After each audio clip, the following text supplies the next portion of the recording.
Okay, let's start by meditating together.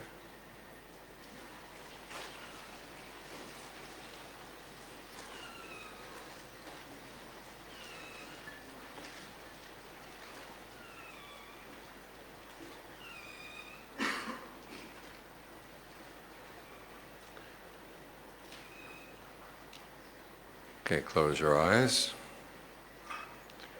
Think thoughts of goodwill. Goodwill is a wish for true happiness, because true happiness comes from within. Your true happiness doesn't have to conflict with anyone else's. So when you tell yourself, may I be truly happy, it's not a selfish thought. It's a determination that you're going to try to develop your inner resources. Because happiness doesn't come simply from wishing for it. It comes from your actions. And so when you say, may I be truly happy, the meaning is, may I understand the causes for true happiness and be willing and able to act on them. So hold that thought in mind for a moment.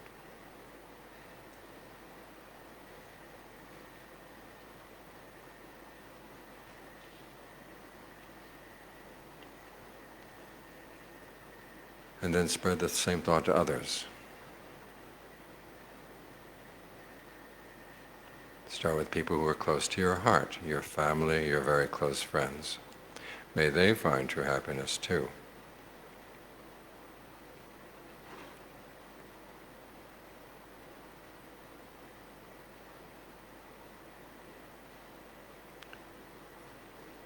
And then spread that thought out in ever-widening circles to people you know well and like.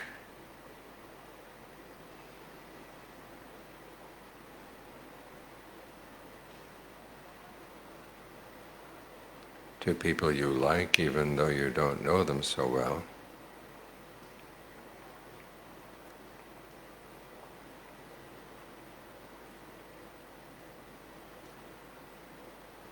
To people you don't like.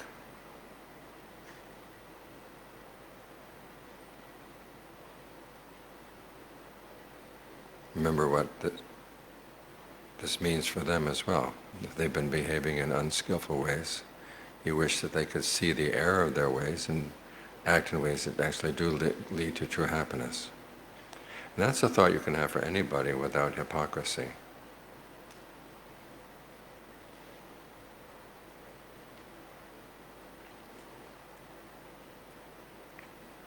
If you tell yourself you'd like to see some justice done before they get happy, remind yourself that you don't know when the beginning of the story was. People have been misbehaving. When did they start misbehaving? Was it in this lifetime? Previous lifetime? Who did what to whom? You don't know. So rather than trying to settle old scores, you just say, let's just forget about this bad interaction. May all beings act in skillful ways and find the happiness that comes from acting in skillful ways.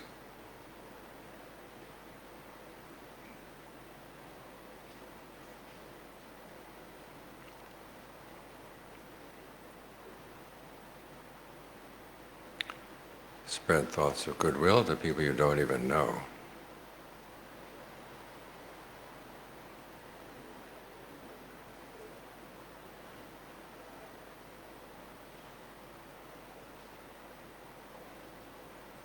And not just people, living beings of all kinds. East, west, north, south, above and below, out to infinity.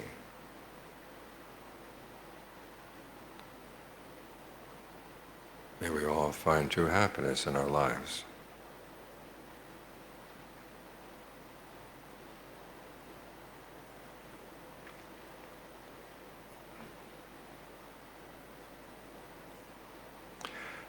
Now bring your attention to the breath. Take a couple of good, long, deep in and out breaths. Notice where you feel the breathing process in the body. Because when we talk about breath, it's not so much the air coming in and out through the nose. It's the flow of energy in the body. And you can feel that anywhere. So where do you feel it most prominently right now? Focus your attention there. And watch it for a while. Right at that spot. If long breathing feels good there, keep it up. If it doesn't feel good, you can change. Make it shorter, more shallow, or try in long, out short, in short, out long. Heavy, light, fast, slow. Experiment for a while to see what rhythm and texture of breathing feels best for the body right now. Energizing if you're feeling tired. Soothing if your nerves are frazzled. Relaxing if you're tense.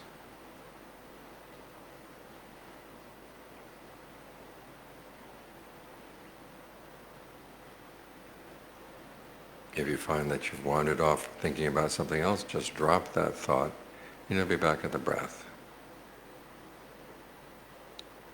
If it happens again, just drop that thought again, be back at the breath again. Each time you come back to the breath, reward yourself with a way of breathing that feels especially good. Ask yourself, what kind of breathing would really feel gratifying for the body right now? And then allow the body to breathe in that way.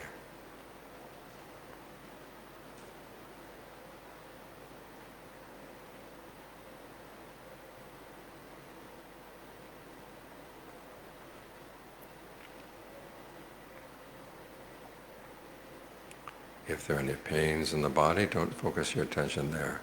Focus your attention on the parts of the body that you can make comfortable by the way you breathe.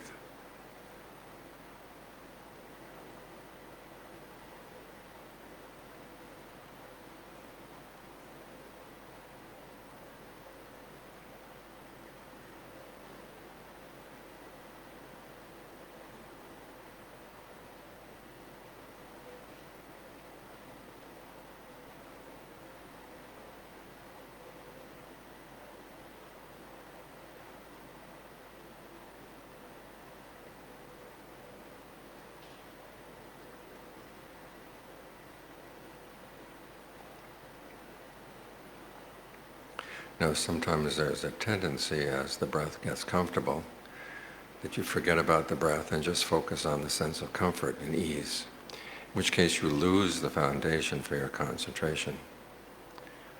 So to counteract that tendency, the next step is to be aware of the whole body as you breathe in, the whole body as you breathe out.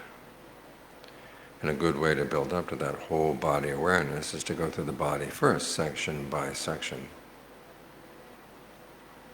To notice how the breath energy feels in different parts of the body.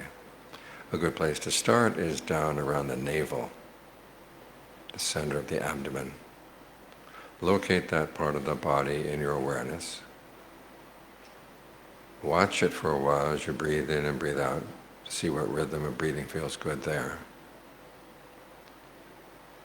And if you notice any sense of tension or tightness in that part of the body, allow it to relax, so that no new tension builds up as you breathe in, and you don't hold on to any tension as you breathe out.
And now move your attention up to the tip of the breastbone and follow the same 3 steps there. 1, locate that part of the body in your awareness. Where is it right now? Where do you feel it right now? 2, watch it for a while as you breathe in, breathe out to see what rhythm of breathing feels good there. And then 3, if there's any sense of tension or tightness in that part of the body, allow it to relax.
Now bring your awareness up to the middle of the chest and follow the same steps there.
Now bring your awareness to the base of the throat.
Now bring your attention to the middle of the head. As you breathe in, think of the breath energy coming in, not only through the nose, but also through the eyes, the ears, in from the back of the head, down from the top of the head, going deep into the brain. And then as you breathe out, think of it radiating out from the head in all directions. Gently working through any patterns of tension you may have in the jaws, your forehead, around the eyes, the back of the neck, and dissolving those patterns of tension away.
You know, if you're meditating on your own, you could continue the survey of the body, starting at the back of the neck, going down the shoulders and the arms,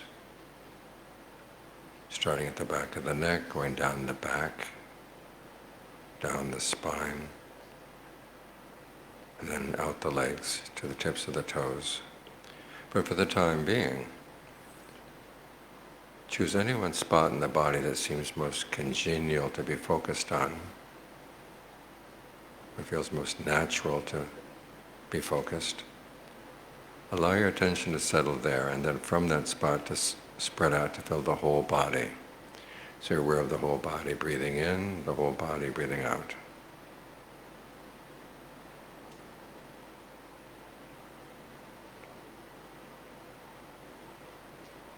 The range of your awareness may have a tendency to shrink, especially on the out-breath. So each time you breathe in, remind yourself, whole body. Each time you breathe out, maintain that sense of whole body awareness all the way through the out-breath. And allow the breath to find whatever rhythm feels good. Your only duty right now is to try to maintain this sense of centered but broad awareness.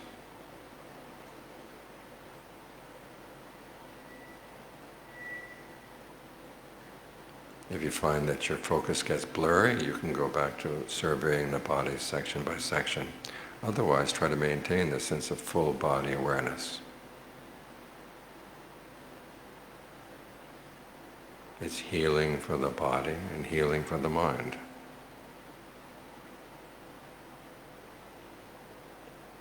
And because it's centered but all around, it's a good foundation for insights to arise. But for the time being, don't worry about the insights. Just try to make sure that this foundation is strong.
Now you can continue meditating while I give the talk.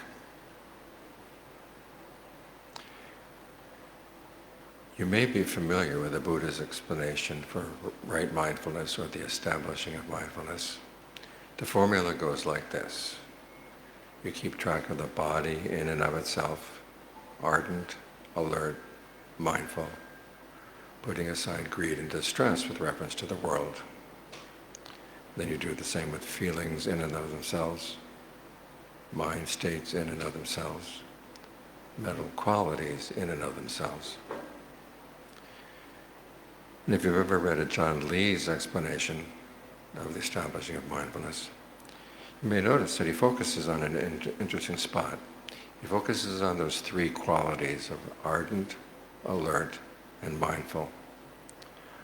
One of the reasons for this may be that in the Satipatthana Sutta, which is one of the longest suttas describing the establishing of mindfulness, the Buddha doesn't explain those terms at all. Sometimes people say that the Satipatthana or the Mahasatipatthana is a complete explanation of mindfulness practice. But if you look at the questions that the Buddha answers in that sutta, it's only one part of the formula. What it means to keep focused on something in and of itself. Ardent, he doesn't explain. Alert, he doesn't explain. Mindful, doesn't explain. Putting aside greed and distress with reference to the world, that doesn't get explained either. So Ajaan Lee focuses on those three qualities, ardent, alert, mindful. And he defines them in this way. Ardent is the desire to do it well. Alert is noticing what you're doing while you're doing it. And mindful is keeping something in mind. So in this case, you're trying to keep the breath in mind or keep some object related to the body or feelings, etc. in mind. And then you are alert to what you're doing. You're alert to what the mind is doing, you're alert to what the breath is doing, trying to keep them together. And the ardency is trying to develop concentration out of this. But not only concentration, but also wisdom. You know, his definition of these terms differs from the commentaries in two spots. It's primarily on that issue of sampajanya, which we translate as alertness. The canon defines that as knowing what you're doing while you're doing it. Whereas the commentary defines it as clear comprehension, understanding things in terms of the three characteristics. The commentary does address the issue. Some people say that it's knowing what you're doing while you're doing it. And then the commentary gets snide. And when you know what the commentary gets snide, its argument is weak. Everybody knows what they're doing while they're doing it, he says. Even jackals know that they're howling while they're howling. Babies know they're sucking at their mother's breast when they're sucking at their mother's breast. Now, I've never interviewed babies, but babies, their minds are all over the place, you know. and most people really don't know what they're doing while they're doing it. So for Ajaan Lee, I think he's right in sticking with the canon's definition of being aware when you're walking, you know you're walking. When you're sitting, you know you're sitting. Your mind is not wandering away. And the other point where the Buddha, Ajaan Lee, differs from the commentary is which of those three qualities it identifies as the wisdom factor in this practice. Again, the commentary says it's seeing things in terms of the three characteristics. That would be the clear comprehension, sampajanya. For Ajaan Lee, the wisdom is in the ardency, wanting to do this well. So tonight I'd like to talk about what is the wisdom of ardency, why Ajaan Lee would choose that. And it comes down to several reasons. One of the reasons is realizing that when the Buddha teaches, it's not just for you to say yes or no, whether you agree or don't agree with his teachings. The teachings are meant to be put to use. After all, he describes this as a path of practice. That's the overriding metaphor for the whole practice. You're going someplace. You have to put forth the effort to go there and not wander off.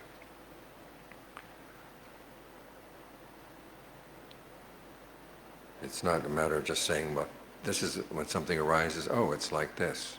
The question is, what do you do with it? If something unskillful comes up into the mind, you try to let go of it, try to abandon it. If there's the potential for something skillful in the mind, you try to develop it and then maintain it and allow it to develop further. That's what ardency is, and that's the wise approach to the Buddha's teachings. It's not just to decorate your mind with ideas. We're not here just to say, yes, we agree or don't agree with what he says about right view. It's more to say, can we use right view as part of the path to take us something beyond right view? So that's the first wise approach to the Buddha's teachings and the ardency, is to realize I've got to use these teachings to look into my own mind, to see what is skillful in my mind, to see what is unskillful in my mind, and not just stop there. Think of the Buddha's purpose in teaching to begin with. It says that before he gained awakening, on the night of his awakening, the second knowledge of the night, he saw people going to heaven and going to hell based on their actions. And he didn't say, well, gee, isn't that interesting? Or this is just like this. He saw that people were suffering because of their actions. Even people doing skillful things were going to heaven, but they were going to fall. Beings going to hell were even worse off. So his next question was what to do about this, how to solve this problem. Then when he did gain awakening, one of the first things he did was to survey the whole world. And he saw that beings were on fire with passion, aversion, delusion. And again, he didn't say, gee, isn't this interesting? It's like this. He said, okay, what can we do to put out the fires? So the whole purpose of the teaching is to make a difference.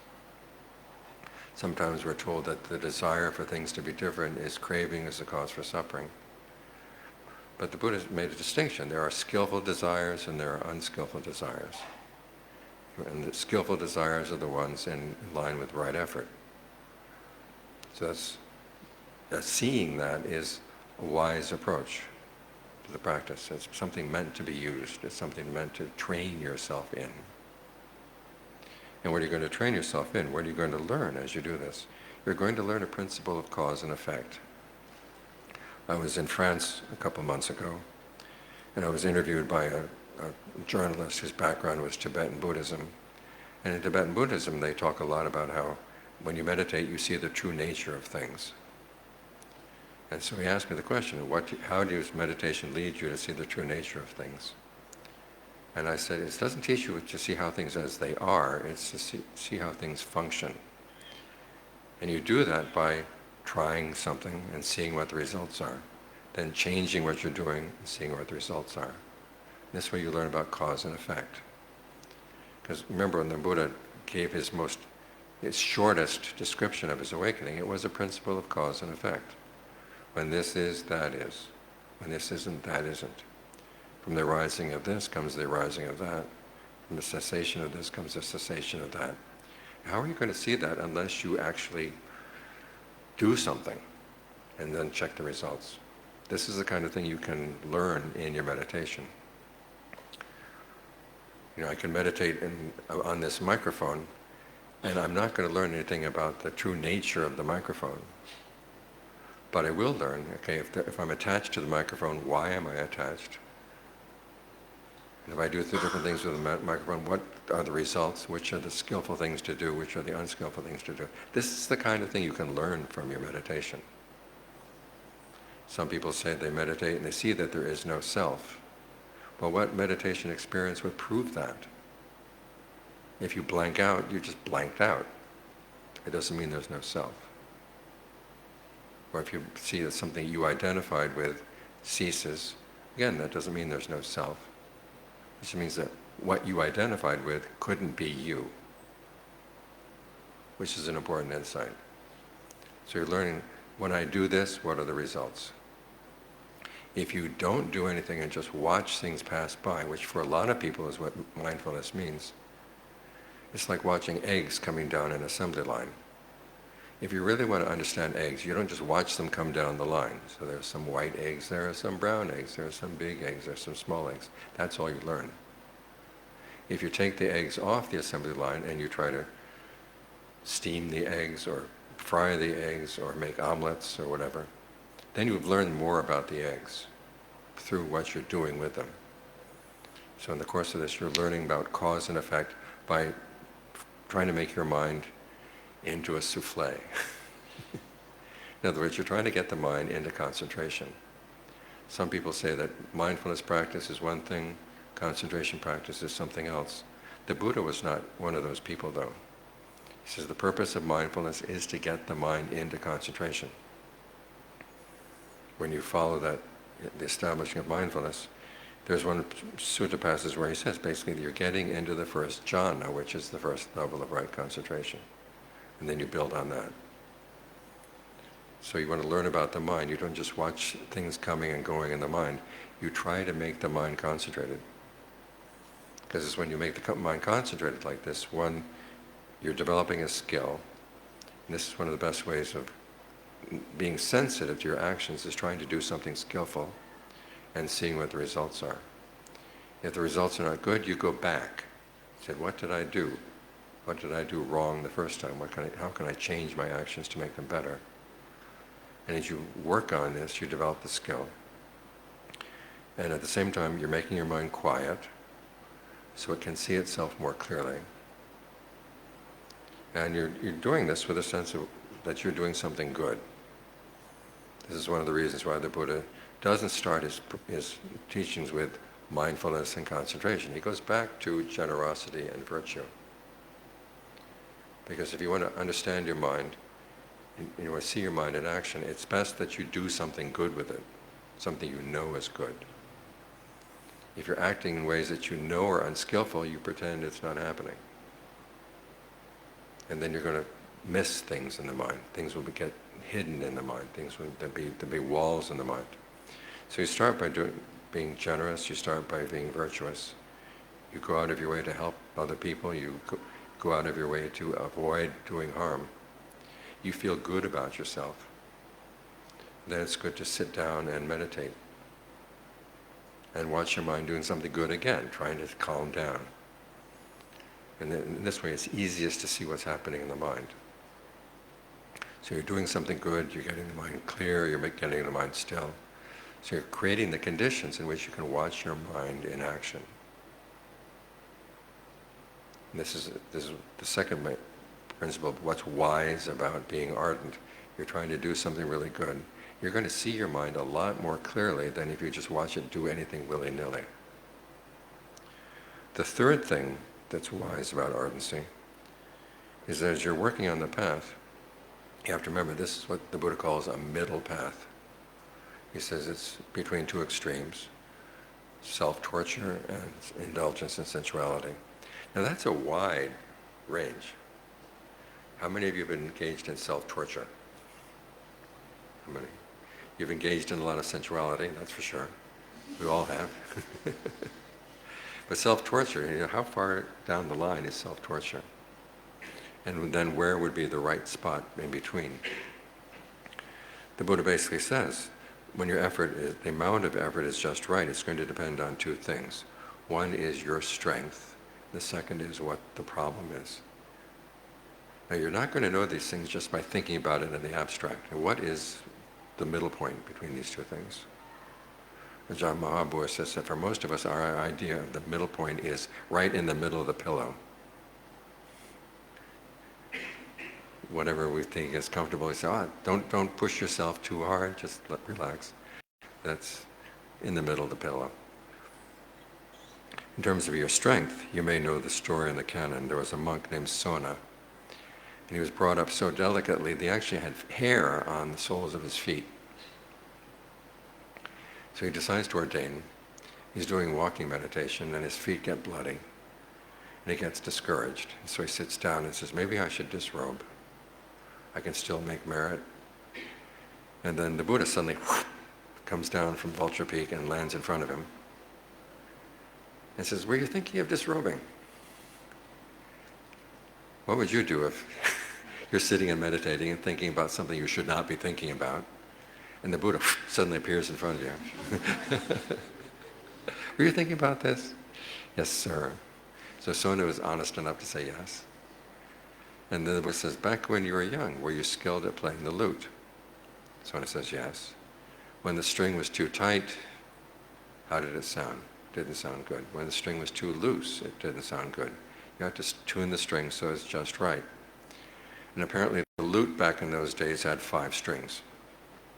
So he says you tune your level of energy or persistence, and then you tune the other 5 faculties, which are conviction, mindfulness, concentration, discernment, to that. In the same way that when you tune a guitar, you've got one string that you've tuned, that you know is right, then you tune the other strings to that first string. So this is going to depend on your level of strength.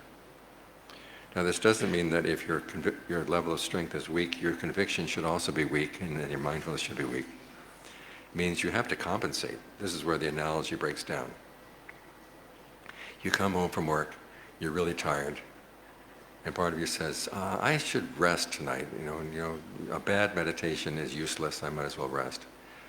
And say, well, no, even a bad meditation is better than not meditating. That's conviction coming up, says, yes, we're going to work on this.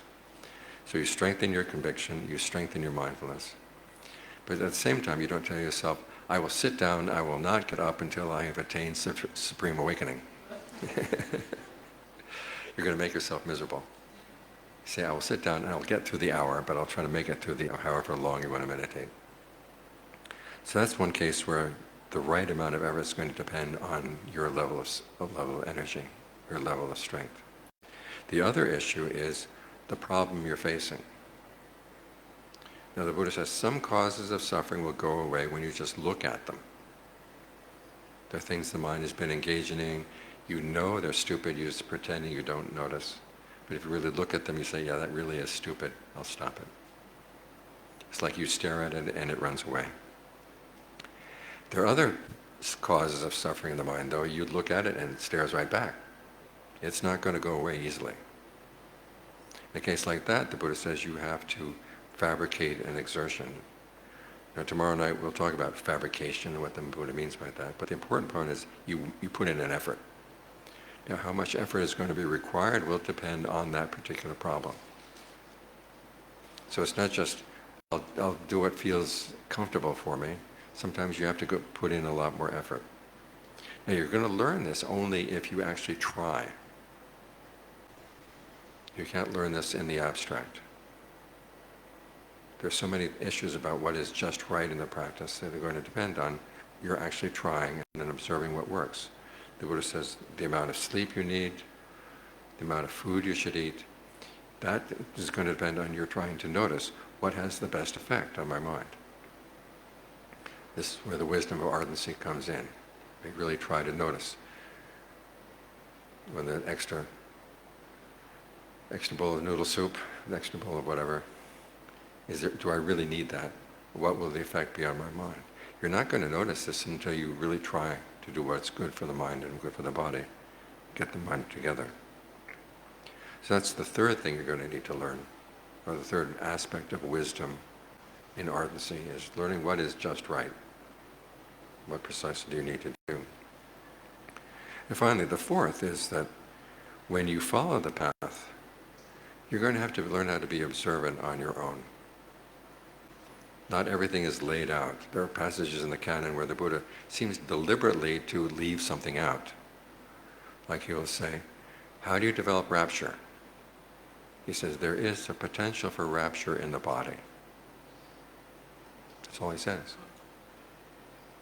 He says, you develop this potential. Where that potential is, what it is, you're going to have to find out on your own. The same for the potential for energy. When you're sleepy, where is the potential for energy? He says it is there someplace. But you have to find it. So you have to learn how to develop your own powers of observation. And this only makes sense. If we just follow what's in the text, we're borrowing the Buddha's wisdom. We're not developing any wisdom. We're not developing our own powers of observation. That's not going to work. We have to develop those as well.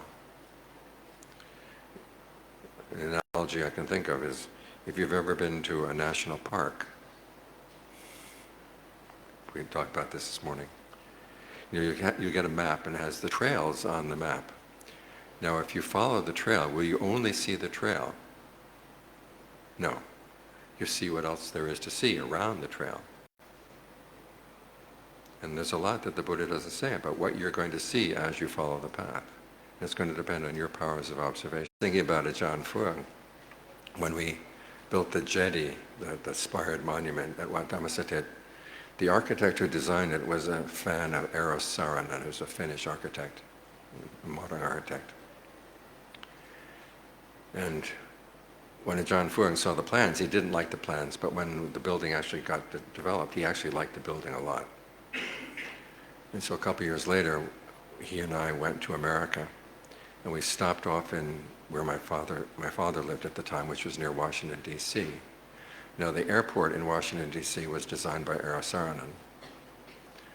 It has a really interesting roof. It looks like a hammock.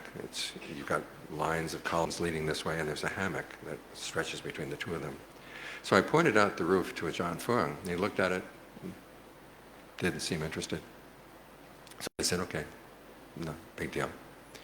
He goes back to Thailand, and when he meets the architect for the jetty, he describes in great detail what that roof was like. So I figured, okay, that's an Ajaan, One glance and he sees things that other people miss. And that's the kind of quality you want to develop. And I can just speak from personal experience that living with Ajaan Fuang, I developed my powers of observation quite a lot because he wouldn't explain things. I was his attendant for many years, and he wouldn't tell me where the right places for things were. If I put something in the wrong place, he'd throw it. But he wouldn't tell me what the right place was. There's a story of the Ajaan Lee. When he was studying with Ajaan Mun, it was his duty to arrange the room for Ajaan Mun. And then Ajaan Mun would complain, you're arranging it wrong. He wouldn't tell him what the right way to arrange it was. So what did Ajaan Lee do? Now Ajaan Lee had the advantage that they were living in huts that were covered with banana leaves. You can poke holes in banana leaves. So he poked a hole in Ajaan Mun's wall, and then he arranged things as he thought they should be done. Then he went out, Ajaan Mun goes in, and Ajaan Lee looks through the hole. And Ajaan Mun moved this, moved that, moved this, moved that. He probably knew what Ajaan Lee was doing. And so Ajaan Lee remembered, okay, this is where this goes, this is where that goes. And then the next day he went in and he arranged things as Ajaan Mun had arranged them before. And then he goes out, he looks through the hole again. Ajaan Mun goes into that, looks left, looks right, sits down, does his chants. And he got this, and Ajaan Lee had this satisfaction. I pleased my Ajaan. No, the Ajaan Fuang, his walls were made out of wood. You can't poke holes in wood without being noticed, So I had to find other ways of looking into his door when the door happened to be open. And that's how I learned. As he said, you have to learn to be observant as a meditator. One of the two qualities said you need as a meditator are that you are observant and you use your ingenuity. If you've got a problem, you have to figure out what might be another solution to this problem. He says if you wait to have everything explained to you, you're never going to develop any discernment of your own. But it's learning how to be observant and then figure out, okay, what's wrong here? What could possibly be? Think a little bit outside of the box, try things out. And that's how you develop your powers of discernment, to being observant and being ingenious. Now the Buddha would add a couple other qualities here. One of them is integrity. Again, this is one of the reasons why the practice is based on virtue and generosity. You're a person of integrity, then you're more likely to be true in your meditation and not just make things up. You're honest with yourself. As the Buddha said, what he looked for in a student was that the student was observant and the student was also honest and no deceiver. Not to be honest not only with other people, but also honest with yourself.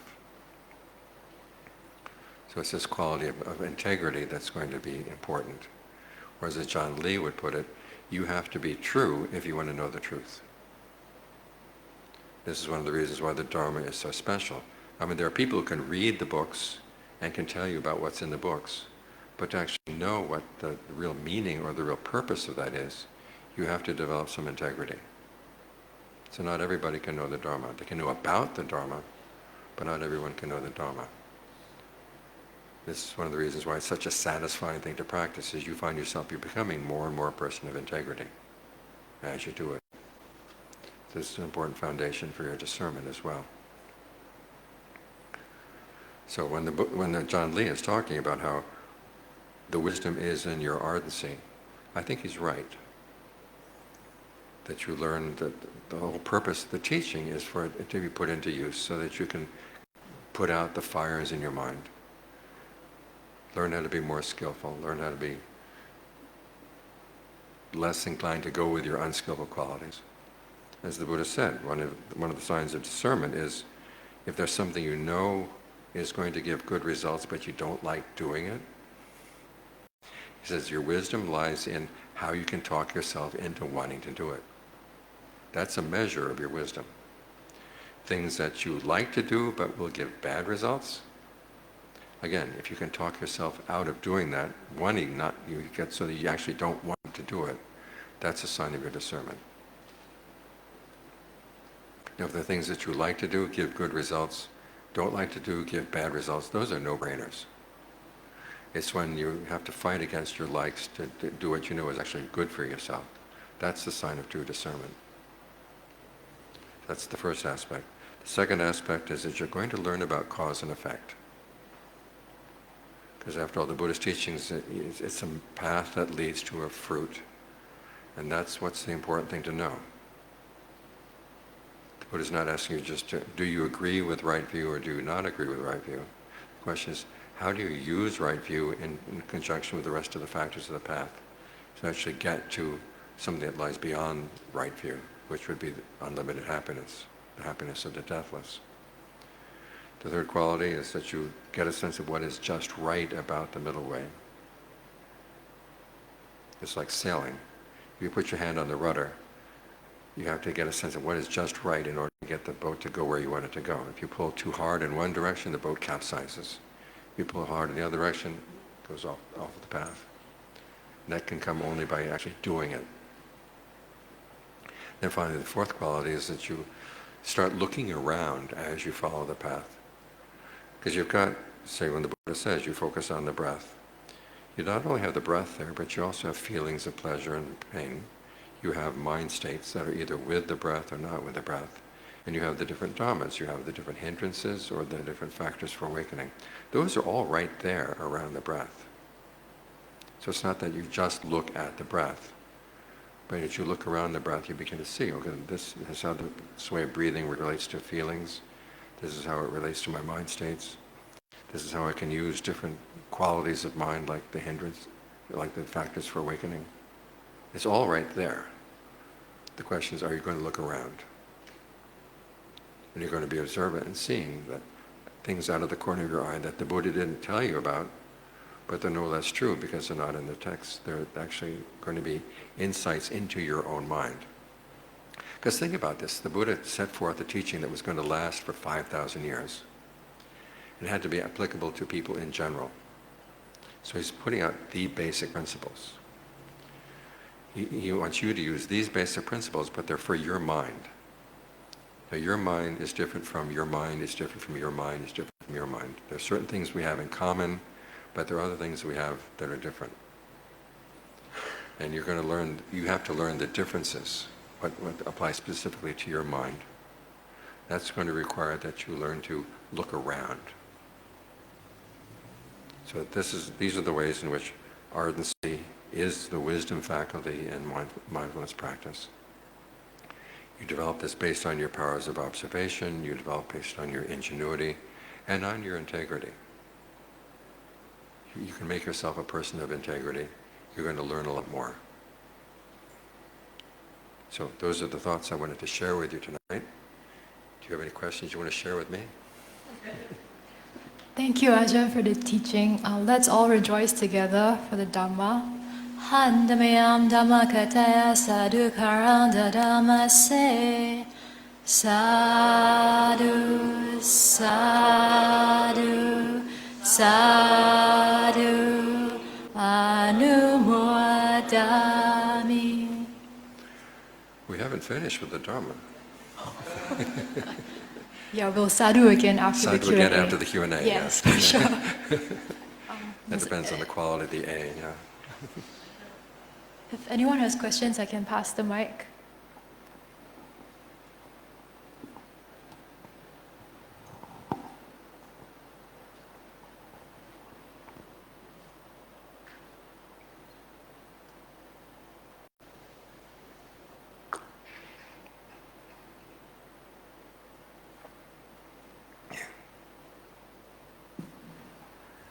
Thank you for the talk. I want to ask, how do you be skillful with pain? Because you said part of wisdom is knowing how to get yourself to do things that you don't like, but you know it's good for you. Mm-hmm. And one of the biggest things that we need to practice is to overcome aversion.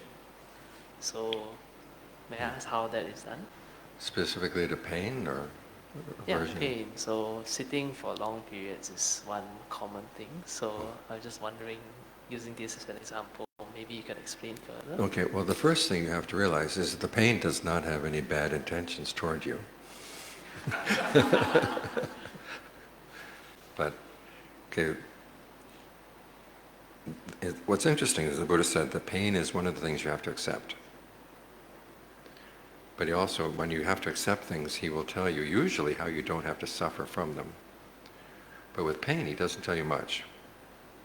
But he does tell you in the instructions for breath meditation, you try to breathe in and out sensitive to rapture, breathe in and out sensitive to pleasure, breathe in and out sensitive to metal fabrication, just pain in this case, or feelings of pain, pleasure or pain, and your perceptions.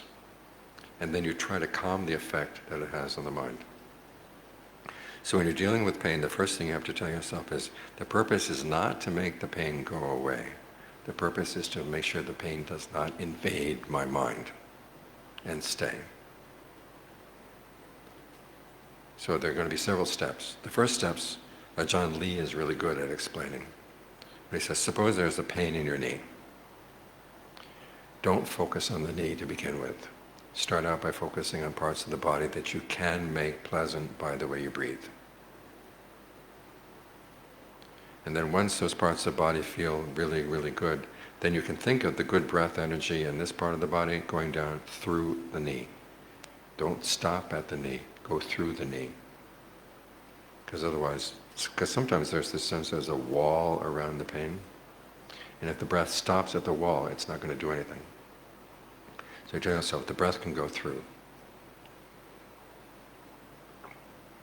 And you can remind yourself that actually the breath was there before the pain anyhow.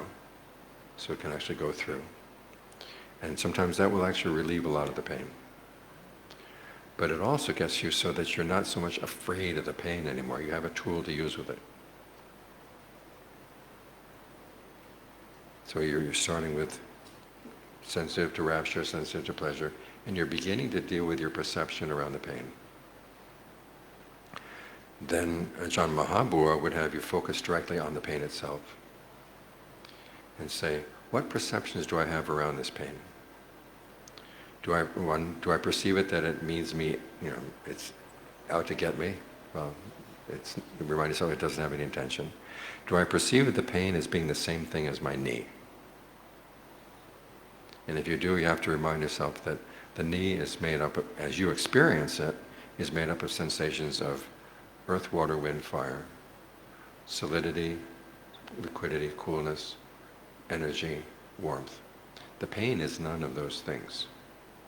Now, our problem is that we tend to, do you not use the word glom in Singapore? They tend to stick together. We tend to stick the pain together with the solidity in the body. So have a perception that they are separate things.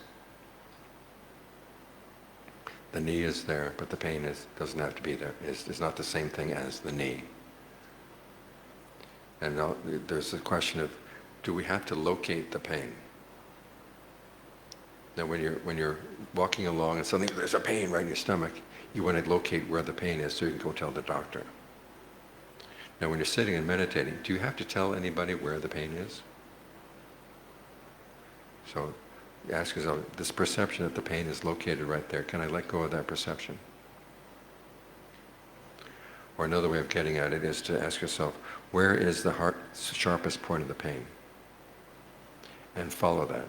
And you'll see that the sharpest point of the pain moves. And moves around. And so you follow it, follow it, follow it. Instead of running away from it, you chase it. And the sense that the pain and the knee are the same thing will separate out.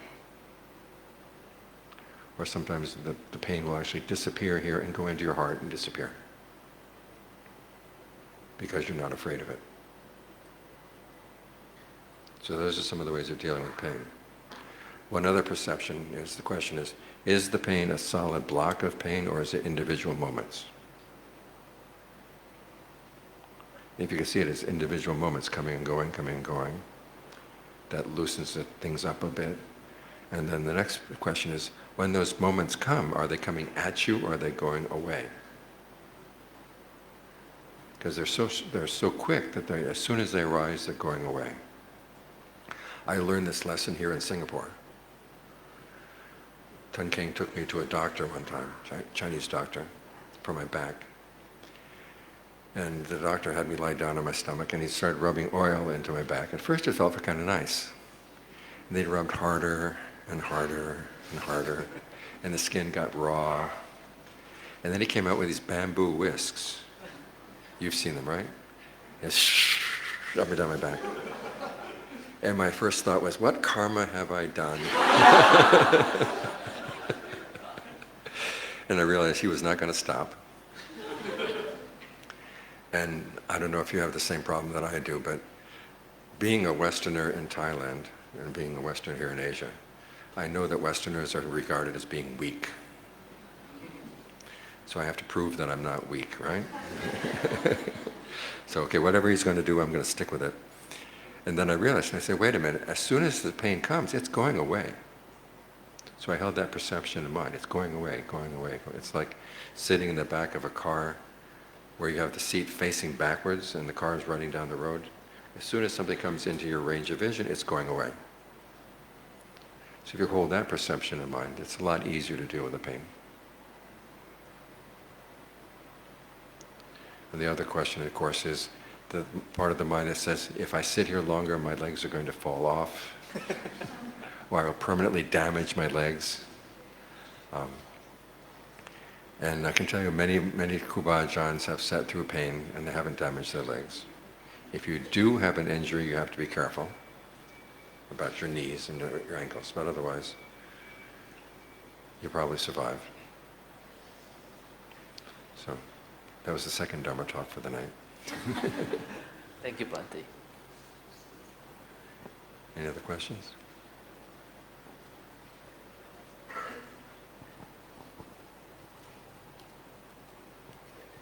It is good that you have chosen this topic for your talk today because I do have a particular interest in those three words, Atapi, Sampajano, Satima, that is stated in the Mahasatipatthana Sutta. So I do have a understanding of it, that it means that Atapi, you make an effort to look into the truth. Sampajana, you see it clearly. And Satima, that you keep remembering the reality that you have seen because it may be the truth, but it is not our living reality yet. Is that a valid way of understanding these three words? Okay, well, atapi means not just looking, but actually trying to create skillful qualities. And so looking is one skillful quality that you're going to need, looking carefully. But there'll be other skillful qualities you need as well in order to use your discernment to figure out, okay, if, say, greed arises, what can I do to get rid of the greed? So you're not just watching the greed, you're trying to get rid of it. So the atapi is stronger than just looking intently. You're looking, but you're also trying to get rid of unskillful things and encourage skillful things in the mind. Now mindfulness means keeping in mind, okay, what is your frame of reference, which would be the breath, or whatever. It also means remembering the duties that the Buddha set out in the Four Noble Truths. This is one of the things I was going to mention in the talk, but got skipped over. When the Buddha talks about what he says are his categorical teachings, in other words, the teachings that are true and beneficial always, there are only two teachings. One is that skillful qualities should be developed, unskillful qualities should be abandoned. The other is the Four Noble Truths plus their duties.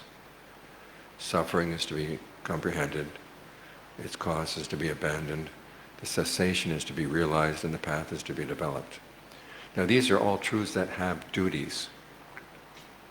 The three characteristics don't have duties.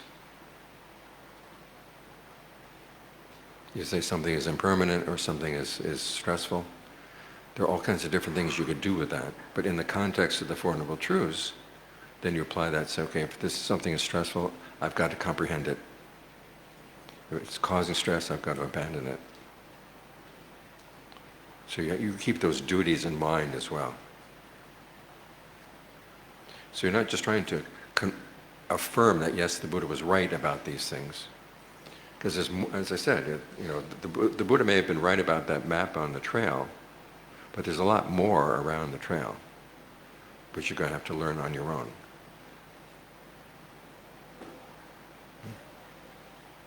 Yes, so atapi has an element of intent. Yeah. So I follow up with another question. Is that one way I interpret these three words is that I see in it the five faculties and the five powers, the five indriyas. Mm-hmm. For example, like atapi, ardency, it subsumes intent. You have the intent to see the truth and to do something to change your mind state. Mm-hmm. And that you make the second, the second factor will be effort, that you make effort to do it. Mm-hmm. And then concentration, that you're focused on doing it. So these three factors of the five faculties, I see has been subsumed under atapi, Mm-hmm. ardency. And then of course, sampajana will be like clear comprehension, discernment, and satima will be like mindfulness. So that's how I interpret these three words as well. Okay. Yeah. When the Buddha uses sampajanya, or what I translate as alertness instead of clear comprehension, he uses it just meaning to, when you're walking, you know you're walking. When you're sitting, you know you're sitting. When there's a feeling in the mind, you know there's a feeling in the mind. In other words, you're just basically aware of what you're doing. But that's not the wisdom faculty. The wisdom faculty, the discernment faculty, would be atapi.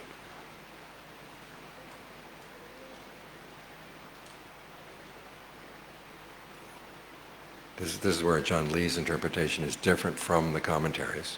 What you were following was the commentaries.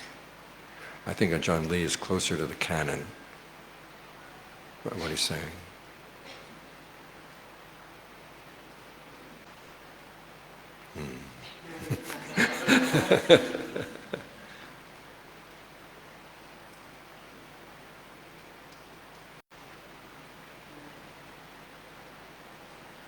Okay, so that's a difference in a nomenclature, but still, it's still like kind of like subsumes all of the five faculties, right? Mm-hmm. And which is good for our own practice. Right. Yeah, the important thing is that you realize that mindfulness practice is not just watching what's happening. It also means seeing if something arises, what should be done with it. That's part of the thing you have to remember. As I said, the Buddha didn't say, it's just like this. Okay, it's like this, but what do I do with it now? You're trying to get the mind into concentration, you're trying to get the mind away from unskillful qualities. You don't just look, you actually use your ingenuity, you use your powers of observation to figure out what needs to be done. Remember, the Buddha he describes the mindfulness as the fact, with an analogy of the gatekeeper at the gate. You've got a fortress at the edge of a frontier, and you've got the potential the enemies are going to come in. You've got the gatekeeper. He has to know, who do you let in, who do you keep out? So and then from there you actually have to keep out your unskillful qualities, let in the skillful qualities. I know one scholar who said mindfulness doesn't have to do anything, it just watches people coming in and out. And the fact that the gatekeeper is sitting there means that the enemies who want to sneak in will not sneak in. I would not trust that scholar to be in charge of a fortress.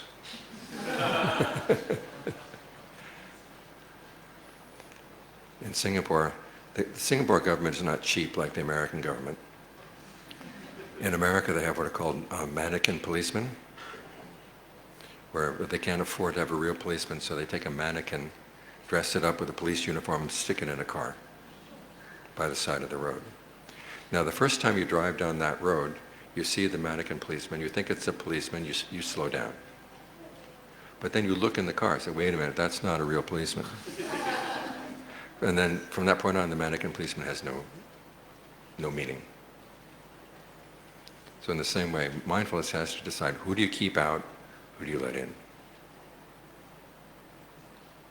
All the analogies that the Buddha gives of mindfulness are active choosing what is skillful and what is not skillful.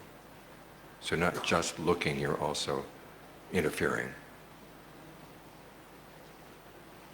Thank you. Mm.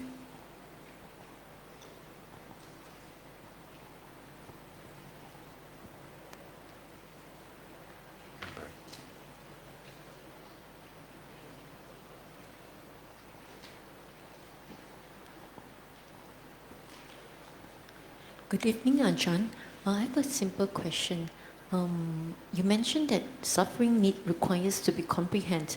I have an example whereby sometimes when unskillful thoughts or unskillful feelings actually arises, I will use the Dhamma to actually try to resolve it, but it only happens temporarily. The next day, or maybe next occasions, the unskillful thoughts, feelings arises again. So how can I use ardency to actually eradicate it or uproot it? Yeah. Okay. Thank you. Okay, there are 5 steps. The first step is you see this unskillful thought arising. Not just arising, but what is sparking it inside your mind? What is actually giving rise to this in your mind at that time? Perhaps jealousy, Okay, jealousy. desire. Okay. What is making you jealous? You want to get to the specifics. We're not dealing in abstractions or large concepts. Okay, what exactly did that person say that sparked something in your heart? Or what did that person do that sparked something in your heart? What was that spark? Perhaps you unfairness. Okay, whatever. But the first thing you want to see is specifically what is that spark? Then you want to see the jealousy passes away. And then part of your mind says, no, I'm not done with jealousy right now. I want to do that some more. And then the question is, what is the allure? What is attractive to you about jealousy? This is the part that most of us don't like to deal with because it's, we don't like to think of ourselves as liking jealousy. But there's part of the mind that actually does. That's what you've got to look for. This is where it's useful to have a sense of the mind as being like a committee. So there's one part, you have a committee member who likes jealousy. But then you can also have other committee members who don't like jealousy and ask them, okay, what are the drawbacks of this jealousy? And and you compare the two until you can see that the drawbacks really are much more heavy than the allure, the pleasure you get out of the jealousy. And then when you really see that, then you can let go. Now the problem is sometimes you think you've got the allure, but then it comes up again. So okay, that means I didn't understand the allure yet. There's something else going on here. And you have to look for it more deeply. But it all comes down to those 5 steps. It's just doing them again and again and again until you finally see, oh, this is why I like jealousy. I like feeling like a victim. I like feeling that people are treating me unfairly. Or whatever that may be. So I keep questioning myself. Right. What is the attachment? What am I attaching to?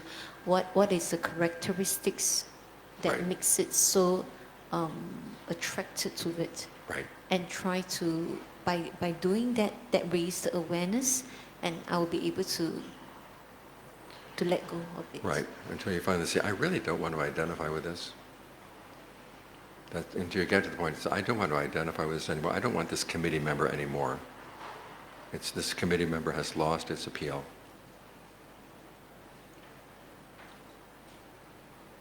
And that's when you can let go. I will try. Thank you. Yeah.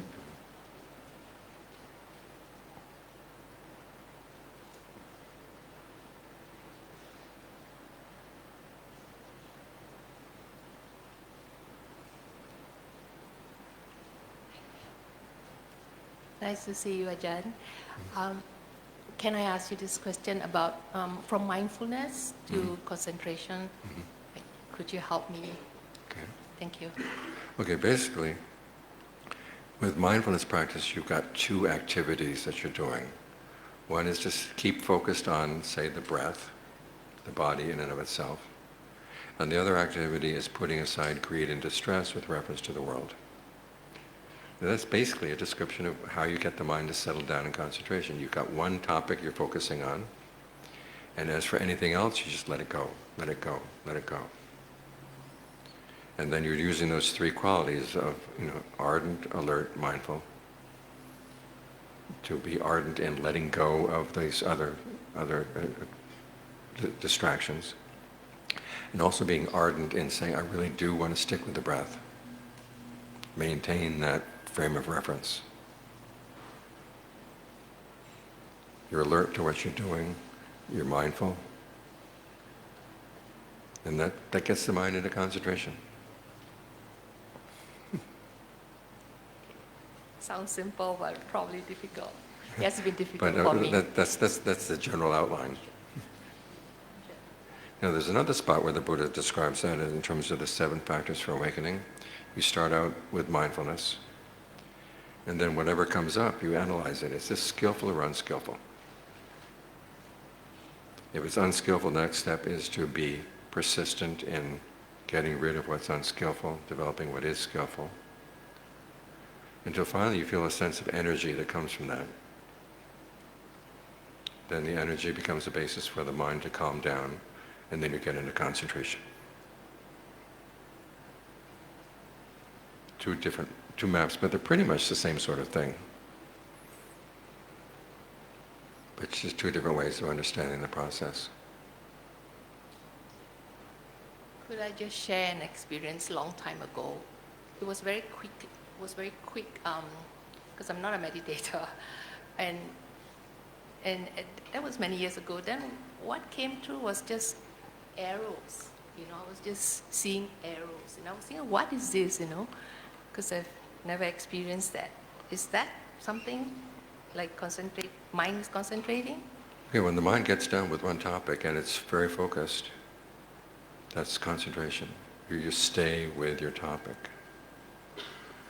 Now the question is, do you want to stay with a narrow pointed focus, or do you want to sort of broaden your focus? The arrow is saying, basically are telling you, focus here, stay here, stay here. But the Buddha says you want to develop a sense of the whole body feeling at ease, the whole body feeling pleasure. So when you're focused on say, on one spot in the body, think of pleasure emanating from that spot to fill the body. Then your concentration will be more solid. Give that a try. Thank you.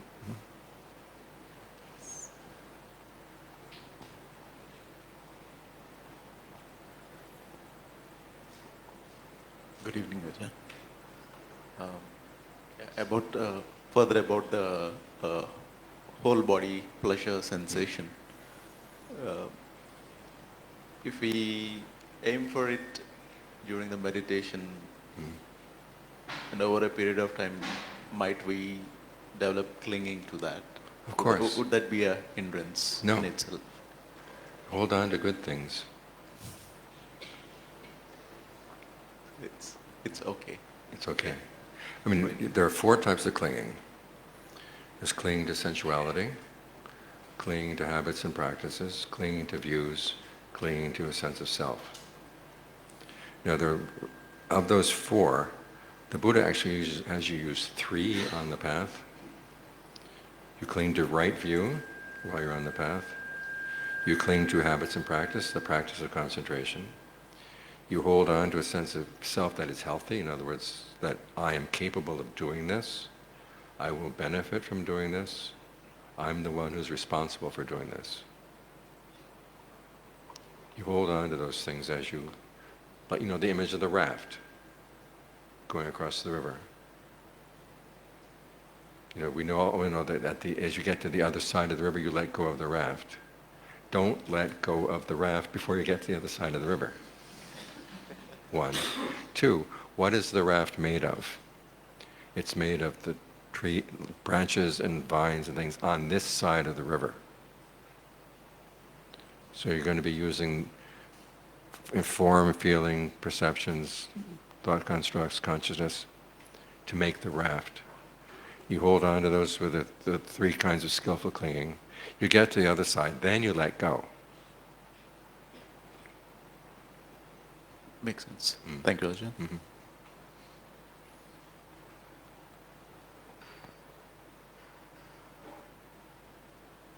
We done?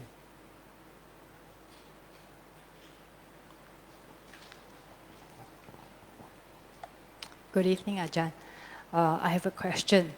So there are committee members in my mind whom I've kind of sacked, but they're still hanging around, kind of gossiping about the new committee members. So should I just ignore them, or is there a better way to deal with them? Let them chatter if they want, but you don't have to get involved. It's like the rats here in Wapale line. As long as the rats stay outside of the property line, doesn't matter. Because if you pay attention to these things, that actually gives them food.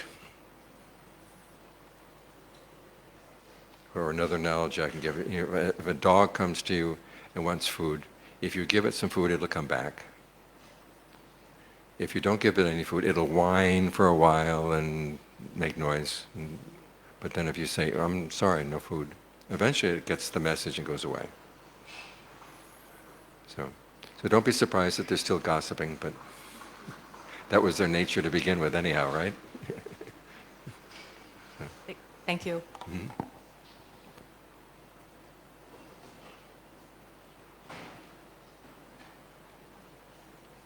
I have a story. I have a student who's addicted to marijuana. And one night he called me up and he said, John, I've got a bag of pot in my hand, and I want you to convince me not to smoke it. And I said, what happened to your committee members who don't want to smoke it? He said, I killed them. I said, they're not all dead. One of them called me up just now. So hold on to that one.